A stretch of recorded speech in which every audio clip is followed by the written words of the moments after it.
Ayan. So, you've worked with Denzel na. So, sino pa yung gusto mo maka-work na in the future? Like, any love team ba on your mind? Madami.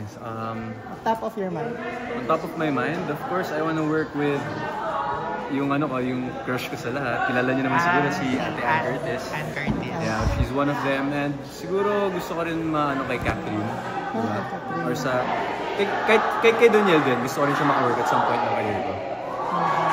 You've mentioned both na, si Catherine and Daniel. So, are you... Katniel fan ka ba? Or fan ka ba ng dalawa? I think lahat naman siguro tayo dumating sa Katniel era. Siyempre, napakahusay ng mga aktor din ng mga. True.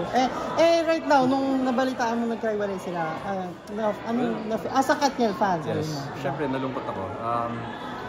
Whenever you hear mga balita na gano'n, siyempre hindi siya masaya pakinggan, di ba? At lalo na may mga damdamin ng mga nasaktan, kaya it's a sad news, siyempre. Yeah. And how do you feel naman na both of them are having their career na like si Catherine with Alden at si Daniel din? Well, syempre, you have to be happy for them. Syempre, nakita mo they're growing in their own individual ways, di ba? So, yeah, it's really happy to watch and happy to see. Si Ann Curtis kasi medyo may ahead sa'yo yung age. So, are you open doing a movie na medyo parang May, December? Parang May, December. Well, of course. Anything kay Ate Ann, kahit kapatid nila ako sa movie, matutuwa na ako. Kahit ano pa man yan, basta kasama ko si Ate Ann, okay na ako, masaya na ako.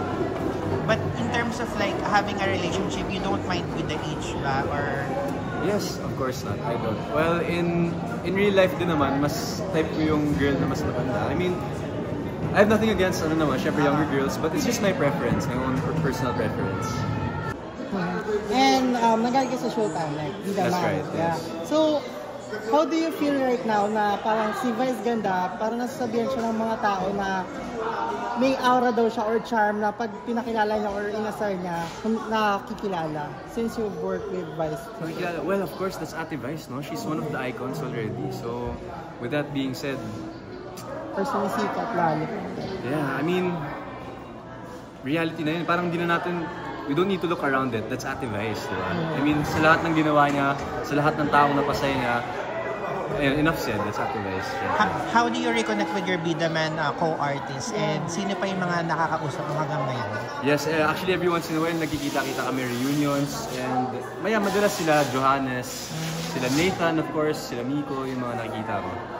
First of all, congratulations sa movie and Everything About Wife. So how does it feel after watching you on the big screen? Well, it's a full circle moment for me kasi it's actually the first time na pinapanood ko yung sarili ko sa big screen. So medyo naging emotional ako. Pero syempre, I have a long way to go.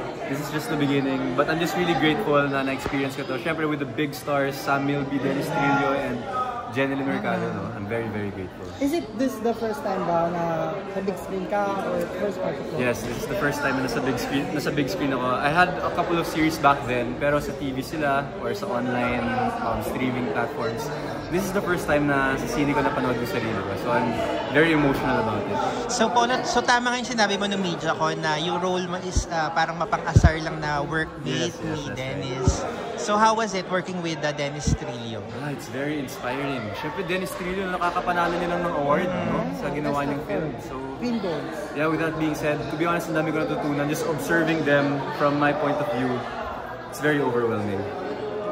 And then, ano naman yung mga natutunan mo sa kanya as an actor? Well, siyempre, just try to be genuine, try to be real to your emotions, and try to be vulnerable. Try mo makiramdam sa mga co-actors mo. So after this, meron ka na bang mga ibang gagawin? Movie, series? Ayun guys, yes. I'm actually very grateful kasi meron ako isa pang movie coming out. I think March 5 yun, in Thy Name. Kasama ko po dyan sila Makoy De Leon and JC De Vera. Marami pang iba. Yeah, how about working with Jeneline naman? How was the experience? Actually, wala kami masyadong scene eh. Pero, wala kami masyadong scene together. Pero syempre sa mga mall tours, nagkakasama kami. She's a very nice person and very welcoming din. And then, parang recently pa na nakita ko naglaro ka ng basketball, celebrity. Yes. Yan. Kasama ko sila Jairus. Sila, yung mga hashtag, sila Vito, sila CK. That was so, how was it? I mean, kahit sa Star Magic versus Showtime, kasama ka sa Showtime. Yes, that's right. So, ano ba yung hobby mo ba talaga yung basketball or parang you would like to pursue yung professional? Actually, I'm actually a soccer player. Late ko na-discover yung paglalaro ng basketball. Pero syempre sa Pilipinas, di ba, lahat naman siguro, halos lahat naman siguro marunong mag-basketball. Kasi mga tropa ko marunong, so might as well join in and natuto din ako.